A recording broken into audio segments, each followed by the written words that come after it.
People have many reasons for deciding to train as a teacher. What's your story?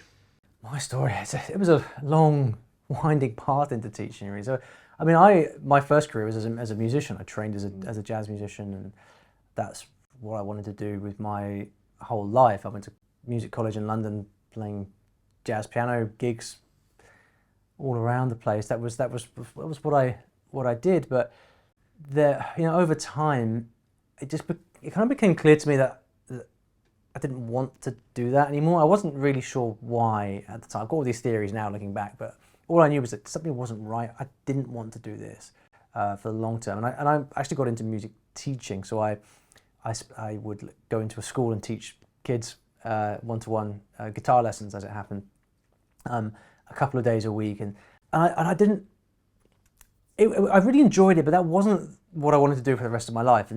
And so there came a point where I thought, look, something has to change. Something's not right. And I always had this this kind of pipe dream, really, of teaching English, traveling the world. I think I'd heard it, the cliche, the sort of romantic journey of the kind of the wandering English teacher. And I thought, that would be something quite. I'd like to experience that. I also have an uncle who was a career language teacher and always lived in these exotic countries and stuff. So one day I thought, right, screw it, like now's the time.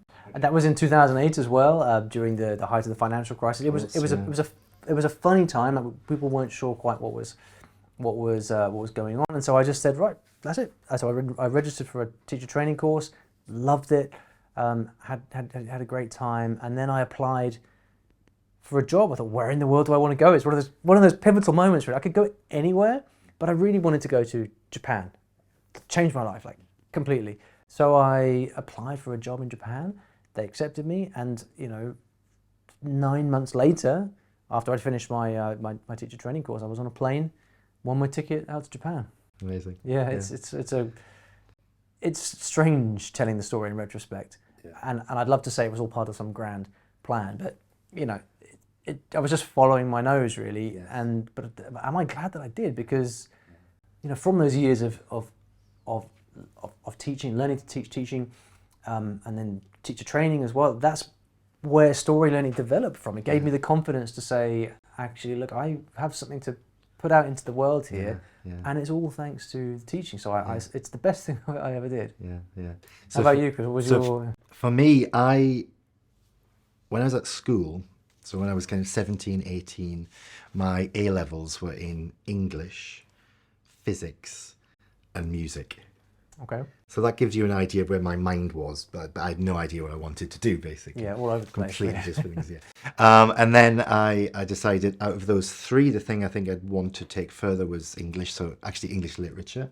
So I did English literature at university, finished that, still had absolutely no idea what I wanted to do. Careers advisors said, oh, well, teaching, teaching's a good thing to go into if you've done English literature.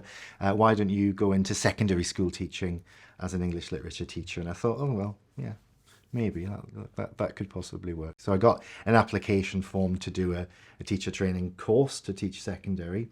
Had the form, I think I wrote my name on it and maybe my address, left it on a table somewhere for about 3 months and didn't complete it.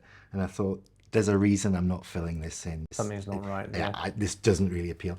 Teaching appealed to me, but I don't know, primary, secondary, not necessarily.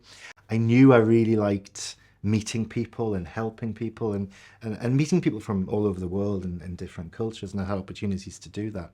So I thought it would be great to combine both of those things.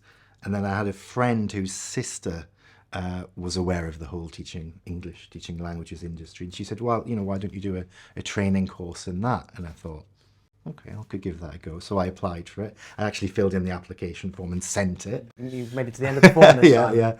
And got on this course, and that's been my basically my job ever since. So that's my only career. So you came into it really quite soon after uni. After uni. Different to me, where it was really a career change. Exactly, and I was leaving something else. Exactly. Something else behind. So and I've taught, trained, managed all these things since. And I guess the interesting thing about starting so early is you've had a career as a trainer, a teacher trainer. That's right. Yeah. That's been longer than you'll teaching Then career, teaching, I guess, exactly, which is- exactly. So it's kind of one area, but I've done, so many different roles within that. And yeah, it's been great. Absolutely It is fantastic. interesting how many different paths there are to teaching, and one of the things about language teaching is that we see people from every walk of life come into it, because it is just one of those things where if you like working with people, if you like doing something good for the world, doing something that's rewarding and nourishing, like teaching is that thing.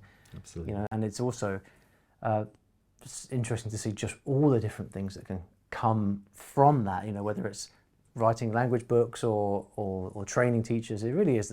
It's the most amazing career.